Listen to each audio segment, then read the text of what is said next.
ముఖ్యంగా ఆడపిల్లల తల్లులకి నేను చెప్తున్నాను. ఆడపిల్లలకైతే అన్ని పద్ధతులు నేర్పించాలండి. మనం ఎంత చదువు చదివిపించినా, ఎంత సంపాదించి వాళ్ళకి ఇచ్చినా కానీ ఆడపిల్లలకి సంస్కారాన్ని నేర్పించాలి. ఎందుకంటే మన ఇంటి నుండి ఇంకొక ఇంటికి వెళ్ళే పిల్లలు కాబట్టి వాళ్ళు బయటికి వెళ్ళిన తర్వాతను మన ఇంటి గౌరవం పెరగాలి అంటే మన పిల్లల చేతుల్లోనే ఉంటుందండి. వాళ్ళ యొక్క పద్ధతుల్ని ఆచారాన్ని చూసి అక్కడ వాళ్ళ అత్తమామలు మెచ్చుకోవాలి, ఆనందించాలి.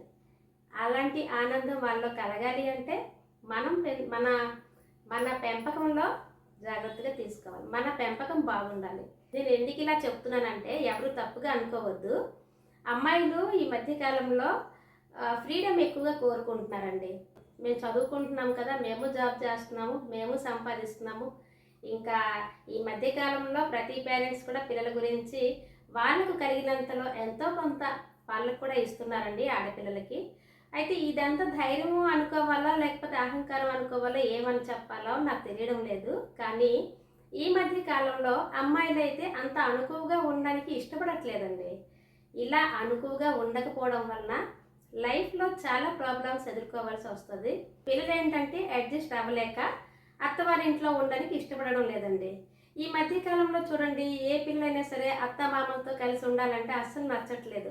ఎంతవరకు వాళ్ళ హస్బెండ్ వాళ్ళే కలిసి ఉండాలి అని అనుకుంటారు. మరి అలా అంటే ఎలా కుదురుతుందండి? అత్తమామలు చిన్నప్పటి నుంచి ఆ అబ్బాయిని పెంచి పెద్ద చేసి చదివించి జాబ్ చేసి ఒక పెళ్లి చేసిన తర్వాతను ఒక కుటుంబం ఏర్పరిచిన తర్వాతను అందరూ కలిసి మెలిసి సంతోషంగా ఉండాలనుకుంటారు కదా. మనమైనా అదే ప్లేస్లో ఉంటే అలానే అనుకుంటాం కదా.